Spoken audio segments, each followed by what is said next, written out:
Hello, everybody, and welcome into the Mountaineers Now Postgame Show. I'm Scott Callihan. Joining with me live from the WVU Coliseum is Christopher Hall. West Virginia falling to the Texas Longhorns, the seventh-ranked Texas Longhorns. That is 69-61. And you know the drill. Let's go ahead and jump right into the numbers. Keidrian Johnson, who set a new career high in the win over TCU and scoring, reset that mark again once tonight, leading West Virginia with 22 points on 6 of 9 shooting. But Marcus Carr bested him, 23 points, 8 of 14 from the field. Dylan DeSue had a nice game as well for Texas, 13 points, 5 boards. The difference maker in this one was clearly the turnovers. West Virginia turning it over 20 times, many of those unforced. And, that's pretty much the whole story, I think so. So, Chris, any more you want to add to that? 20 turnovers does sum it up, but poor shooting again, 38.5% from the field. And you're looking at guys like Eric Stevenson, who just can't seem to get out of the slump. Seth Wilson was off tonight. When your point guard has to take over and be your leading scorer, and he still has 6 turnovers, it's not a winning formula. So turnovers, they got to find some offense outside. Jimmy Bell had his moments underneath. They just stopped feeding him. He's able to get position. They stopped feeding him. Some of it's foul trouble. But, yeah, turnovers, poor shooting. It just kind of talk about all 6 losses. That's it. Turnovers and poor shooting. Now, I don't know if there was an injury. I wasn't obviously there, so I don't know. You may be able to fill us in on this. But Joe Toussaint, only 11 minutes. I mean, what do you think about that? Huggins addressed it after the game. I think he played 2 minutes in the second half, maybe 3. He said it was just a mistake, that they were just trying to find someone from the 2 to score, either Eric and Seth, and he just kind of got lost in it, and he took full responsibility. So he 100% deserved to play more. So coach's mistake, and it's not what you want to hear from your Hall of Famer, especially when they can't move the ball and run offense. It would have been nice to maybe have 2 point guards out there driving and trying to kick it out. So, but I don't know who they would have kicked it out to, because it goes back to Stevenson. Exactly. Wilson not making shots, and Trey just seems off offensively for whatever reason. He receives a lot of attention because he's good. He's good at all 3 levels, but they've got to find a way to make sure he not just touches the ball, but touches the ball in a place where he can actually score. What was weird about this one is it felt like the free throws were a big problem again tonight. But really, when you look at the percentages, they weren't that bad. They still shot 72%. But Keedy Johnson, I mean, he missed, 3 or 4 in a row. And that really hurt on top of all the turnovers. So, again, you're not going to shoot 100% from the free throw. It's very rare that ever happens. But for a guy like that who's been so consistent, to miss that many in a row definitely hurt. Yeah. I think they missed 5 free throws tonight. Yeah. You miss them in the first half, they're probably not as highlighted. But when you miss them to tie it, we noticed that one of the games they went to tie the game as well from free throws and missed them. So it's literally the same mistakes every loss. It's poor shooting. It's turnovers. You're not capitalizing on the other team's mistakes. You make mistakes down this stretch. You don't make any plays down this stretch. And they all fall into the same category. So it's almost like no one wants to step up in the final moments. And the guys who do force the shots up.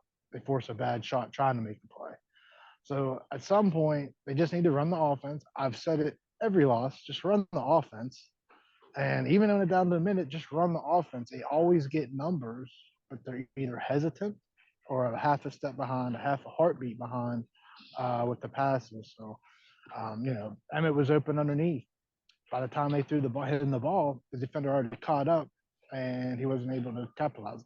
So when you don't have the mismatch and you get the speed on your side, you have to deliver the ball on time, so he still has that advantage. And they're just not doing things like that. When you play guys like Texas and they have that size and length, you need all the advantage you can get. You can't be late on throws, can't be late on cuts, and it's just a continuous problem. And it's all bringing in 7 transfers. They haven't played together. They don't know each other. It's going to, you're still hoping at this point that February they can get to that 6 or 7 win mark in conference play.